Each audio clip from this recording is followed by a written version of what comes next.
श्री स्वामी समर्थ. तुम्हा सर्वांचं माझ्या चॅनलमध्ये मनापासून स्वागत आहे. तर बघा, कोजागरी पौर्णिमा येत आहे. कोजागरी पौर्णिमा म्हणजे चंद्राची रात्र. जे लोक या दिवशी रात्री 12 पर्यंत जागरण, पूजा, सेवा करतात, आनंदाने रमतात, त्यांच्यावर लक्ष्मी माता प्रसन्न होते. पण लक्ष्मीच्या मोठ्या बहिणीस अक्काबाई म्हणतात. ही अक्काबाई कोजागरी पौर्णिमेच्या दिवशी अनेक घरावरून फिरत असते. कोणी झोपते, कोण जागते ही ती पाहत असते. अनेक झोपलेल्या आळशी लोकांवर ती रागवते आणि त्यांच्यावर वाईट दिवस आणते. पण जे जागरण करतात त्यांना सुख, समाधान, संपत्ती लाभते. या वर्षी कोजागरी पौर्णिमा अश्विन शुक्ल पौर्णिमा तिथी जी आहे ते 16 ऑक्टोबर रोजी बुधवारी रात्री 8:40 सुरू होणार आहे आणि ही तिथी पुढच्या दिवशी म्हणजे 17 ऑक्टोबर रोजी संध्याकाळी 4:55 पर्यंत असणार आहे. तर 16 ऑक्टोबर रोजी कोजागरी पौर्णिमेची आपल्याला पूजा करायची आहे, सेवा करायची आहे. कारण या पौर्णिमेला आपल्याला रात्री 12 वाजेला सेवा वगैरे करायची असते, पूजा करायची असते. म्हणूनच या वर्षी 16 ऑक्टोबरच्या रात्री आपल्याला 12 वाजेला कोजागरी पौर्णिमा जी आहे ते साजरी करायची आहे. आता कोजागरी पौर्णिमेच्या दिवशी आपल्याला पूजा कधी करायची आहे, सेवा काय काय करायची आहे, मांडणी कशी करायची आहे, याबद्दलची संपूर्ण माहिती मी तुम्हाला आजच्या व्हिडिओमध्ये सांगणार आहे. व्हिडिओ पूर्ण बघा जेणेकरून तुम्हाला संपूर्ण माहिती मिळेल. जर तुम्ही चॅनलवर नवीन असाल तर चॅनलला सबस्क्राईब करायला मात्र विसरू नका आणि व्हिडिओला लाईक करायला मात्र विसरू नका.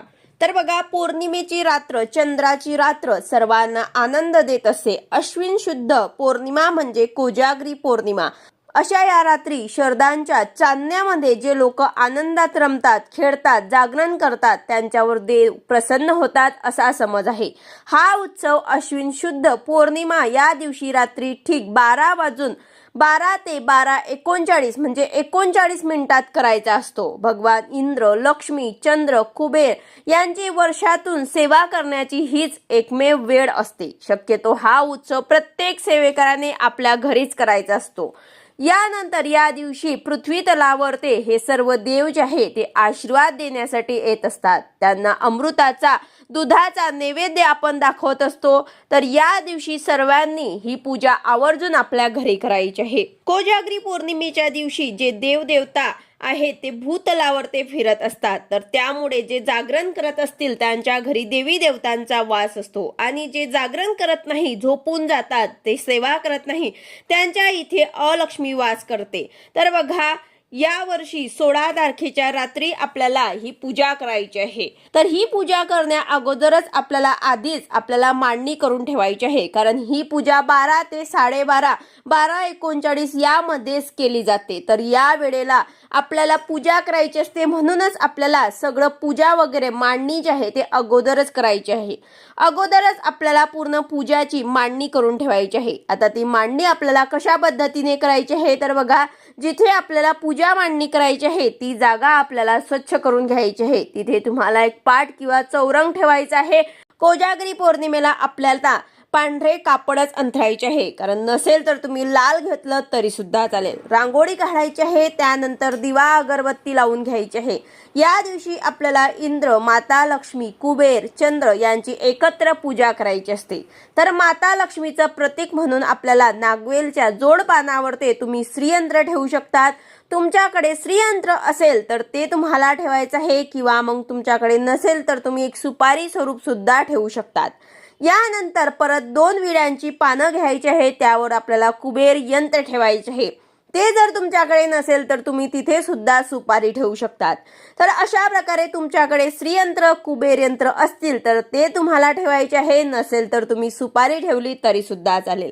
यानंतर तांदळाची एक रास ठेवायची आहे. त्यावर हळदी कुंकू अर्पण करून त्यावर तांब्याचा तांब्या किंवा स्टीलचा तांब्या सुद्धा आपण ठेवू शकतात.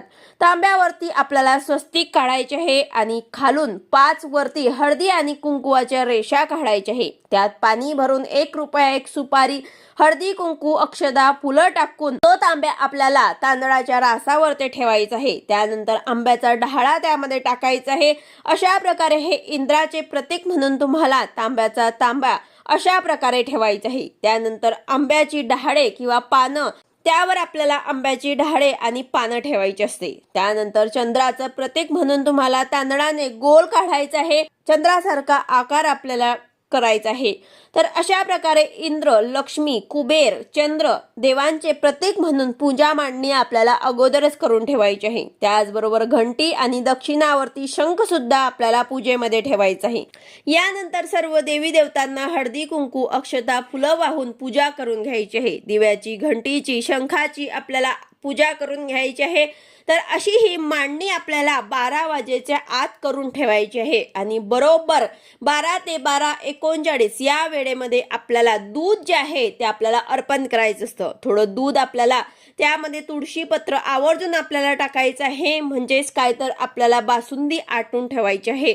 जर तुम्हाला बासुंदी आटणं शक्य नसेल तर तुम्ही साधं दूध ठेवलं तरी सुद्धा चालेल, त्यावरती तुम्हाला तुळशीपत्र आवर्जून ठेवायचं आहे।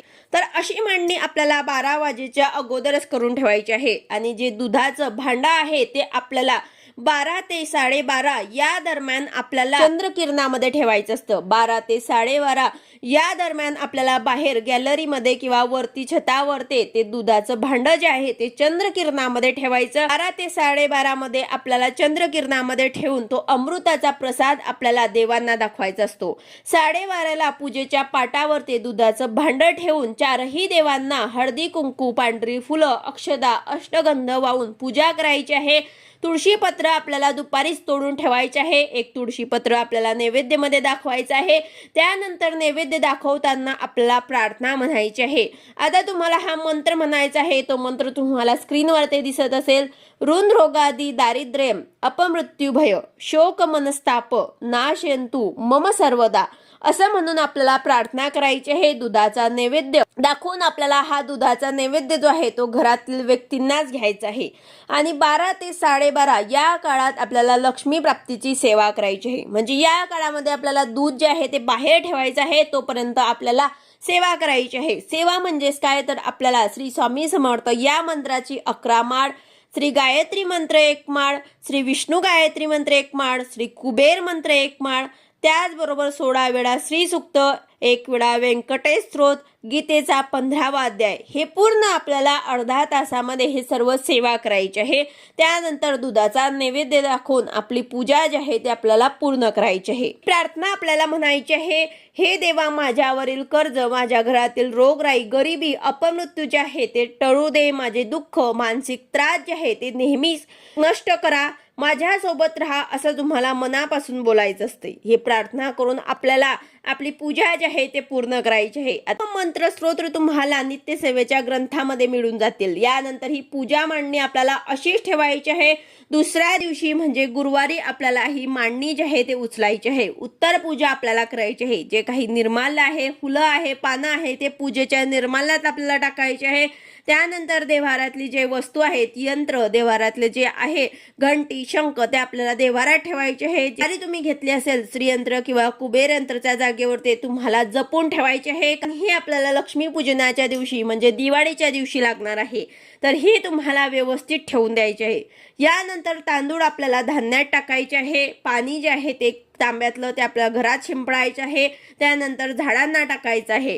तर अशा प्रकारे आपल्याला कोजागरी पौर्णिमेची पूजा करायची आहे। अतिशय महत्त्वाची लक्ष्मी प्राप्तीची सेवा आहे। लक्ष्मी म्हणजे श्री, शोभा लक्ष्मी अनेक प्रकारची असते। वित्त लक्ष्मी, गुणलक्ष्मी, लक्ष्मी, भावलक्ष्मी, सर्वच प्रकारच्या लक्ष्मी जागृत माणसाला मिळत असतात। आळशी, प्रमादी किंवा झोपाळू माणूस प्रत्यक्ष समोर आलेल्या लक्ष्मीलाही ओळखू शकत नाही। देवी महालक्ष्मी ही कृपाळू आहे, ही हित करणारी आहे, पण या देवीचं मोठी बहीण जी आहे ते मात्र संकटे आणते, त्रास देत असते, कटकटी निर्माण करत असते। या मोठ्या बहिणीला अक्काबाई म्हणतात। तिची अवकृपा झाली की लोक म्हणतात अक्काबाईचा फेर आला। ही अक्काबाई पौर्णिमेच्या दिवशी अनेक झोपलेल्या आळशी लोकांवर रागवते, पण जे जागरण करतात त्यांना सुख, समाधान, संपत्ती सुद्धा लाभते। कोण जागते, कोण जागरते आहे यावरून या पौर्णिमेला कोजागरी हे नाव पडले। याच पौर्णिमेच्या रात्री देवांचा राजा इंद्रही पृथ्वीवर फिरत असतो आणि पूजा कोण कोण करीत आहेत किंवा कोण नाही करत आहे हे सुद्धा बघत असतात। वारंवार तो कोजाग्रता असे विचारतो, यावरून हे सुद्धा नाव पडले आणि ही रूढ झाली आहे। तर याबरोबरच अतिशय महत्त्वाची लक्ष्मी प्राप्तीची ही पूजा आहे, सर्वांनी आपल्या घरामध्ये आवर्जून करायची आहे। व्हिडिओ आवडला असेल तर लाईक करा, शेअर करा, सबस्क्राईब करा। भेटूया अशाच नवीन व्हिडिओ सोबत। श्री स्वामी समर्थ।